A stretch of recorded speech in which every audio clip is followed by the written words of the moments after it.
How easy is it to move to Australia as a permanent resident? Well, unless you're working for the Australian government, it's pretty difficult to say. But in this video, I'm going to show you one way that you can check which professions are the most in demand currently for moving to Australia. G'day guys, my name's Ross, and 4 years ago I moved with my family to Australia as a permanent resident. And since then I've been helping skilled migrants to make the move to Australia to live their dream life down under like me. And just to make it clear for this video, when I'm talking about skilled migration to Australia, I'm talking about the 189 visa, the 190 visa, and the 491. For each of these videos, you need to go through a skills assessment and submit what's called an expression of interest to let the Australian government know that you want to move to Australia. And then periodically throughout the year, they will then invite you to apply based upon the needs of the Australian government at the time. So today we're going to look at what professions are most in demand in Australia, and we're going to base that upon which jobs we're invited to apply, with the lowest threshold of points being 65 points for a visa. Leave a comment down below now if you want to guess which professions are the most in demand, and then you'll be able to see if you were right. So in alphabetical order, the first profession on the list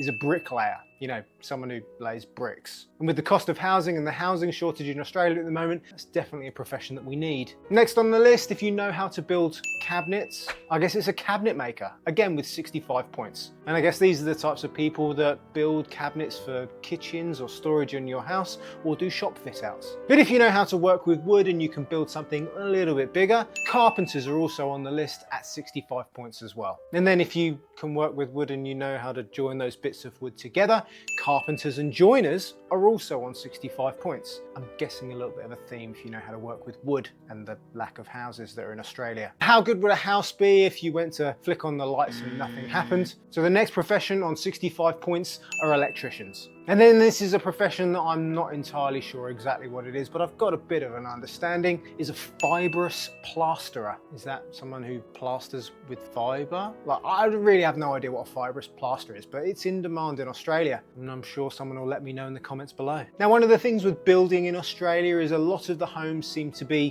one story. I don't mean once upon a time. So the next profession I think is kind of catering for Australia's slight densification in cities and the fact that you need to build up. So lift mechanics, I'm assuming that's people that work on lifts or elevators, is also in demand on 65 points. Now jumping ahead in the alphabet to P, what do you reckon could be a profession that's in demand in Australia that begins with a P? No? Well, if you're a painting trades worker, I'm assuming that's someone who works with paint and paints things. That's also in demand in Australia on 65 points. Now if you guessed another P, you're probably going to be right with this next one. And if you're a plumber, that's also an in-demand profession in Australia right now. There's so many things to do with building houses. And there is one more profession on the list at 65 points. What do you think the last most in-demand profession could be if you want to move to Australia as a permanent resident? Well, if you guessed right at wall and floor tiler, yep, someone's got to put tiles on the walls and the floors. And I don't know why in Australia they don't like shower trays. But that is the last profession on the list at 65 points. Now, bearing in mind in the last invitation round in November 2024, over 15,000 invites were sent out for the 189 permanent residency visa. If those are the ones that are the most in demand, should we say, and they're mainly dominated by trades, what professions just ever so slightly missed out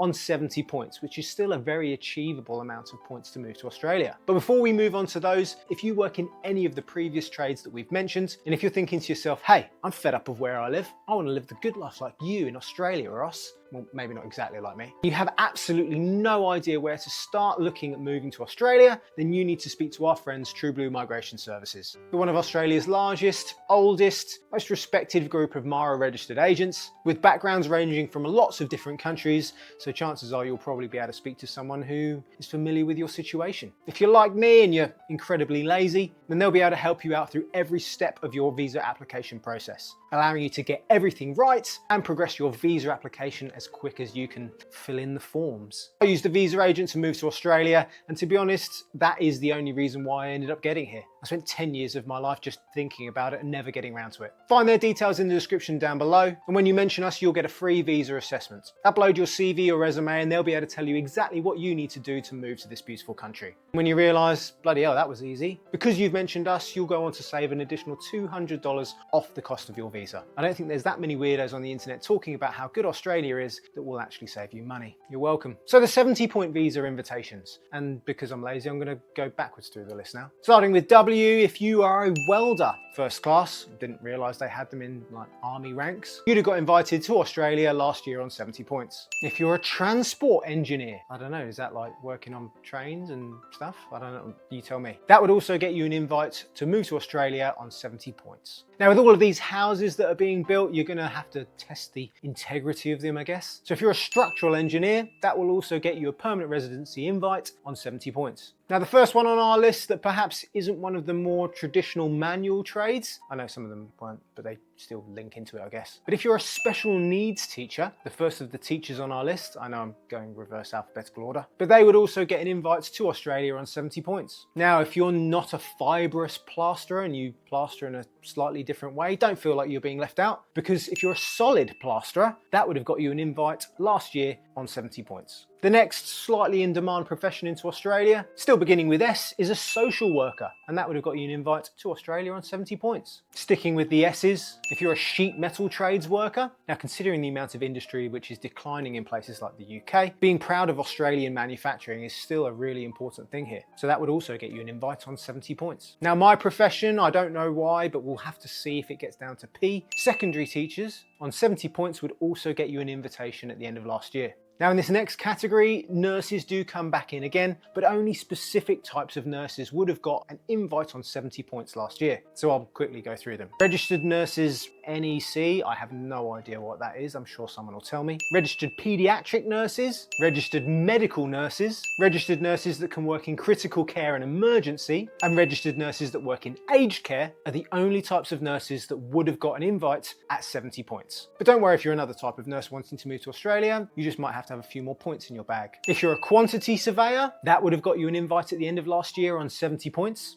If you're a midwife, that would also get you an invite to move to Australia as a permanent resident on 70 points. Australia does need more children. Considering how beautiful and well planned out the environment is in Australia, probably not so if you live on one of the newer estates. But if you're a landscape architect, I don't think that decides where the houses are, that was wrong. You would also get an invite to move to Australia on 70 points. Here's one that I didn't expect to be in the list because I don't really know exactly what it is. Got a bit of an idea. But if you're a geotechnical engineer, that would get you an invite to move to Australia on 70 points. Another one of the teaching profession, but it isn't primary teaching, or is it? No, it isn't. Because if you're an early childhood pre-primary teacher, that would get you an invite to move to Australia on 70 points. So too would construction project managers. That would get you an invite to move to Australia on 70 points. And I think it probably should be a little bit lower because there's a lot of construction that needs to be going on. Or if you're a civil engineering technician, that also is a profession that's going to get you into Australia on 70 points. And working with the technicians, if you're also a civil engineering drafts person, I think that's the person that does all the drawings, they'll also get into Australia on 70 points as well. Now there's not many professions on this list at 70 points. And if you've got any of them right, well done, especially if you put them in the comments down below. But if there are any professions that you think should be on this list, particularly with such a low amount of points because they're in demand in Australia, then make sure to let us know. And lastly, in the A's, if you're an architect,